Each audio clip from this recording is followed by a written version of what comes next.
bebas gula, rendah lemak, dan sumber serat. Tropicana Slim Almond Drink.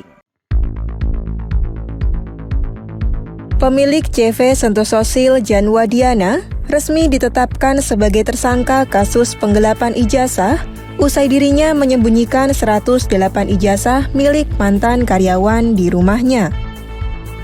Ia dijerat dengan pasal 372 KUHP tentang tindak pidana penggelapan dengan ancaman hukuman 4 tahun penjara.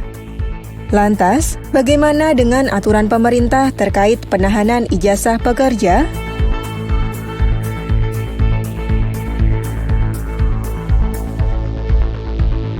Kementerian Ketenagakerjaan resmi melarang perusahaan untuk menahan ijazah ataupun sertifikat kompetensi karyawan.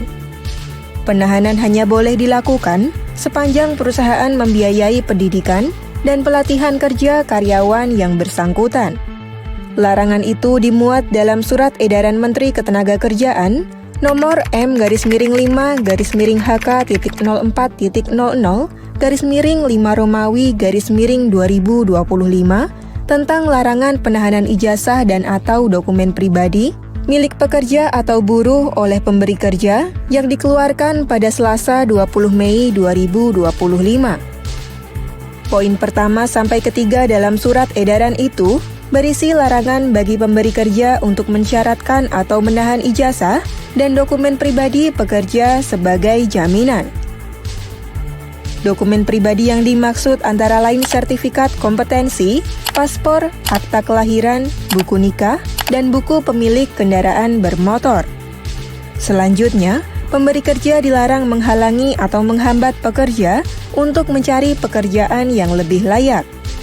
Sedang pada poin keempat, disebutkan bahwa dalam hal adanya kepentingan mendesak yang dibenarkan secara hukum, untuk persyaratan penyerahan ijazah dan atau sertifikat kompetensi hanya dilakukan dengan 2 ketentuan saja.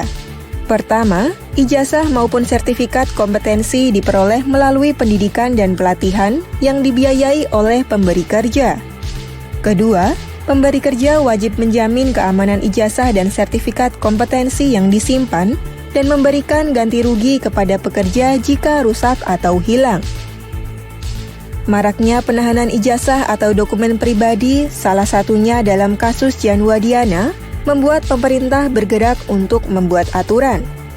Menaker Yasirli pun mengakui hal itu meresahkan publik.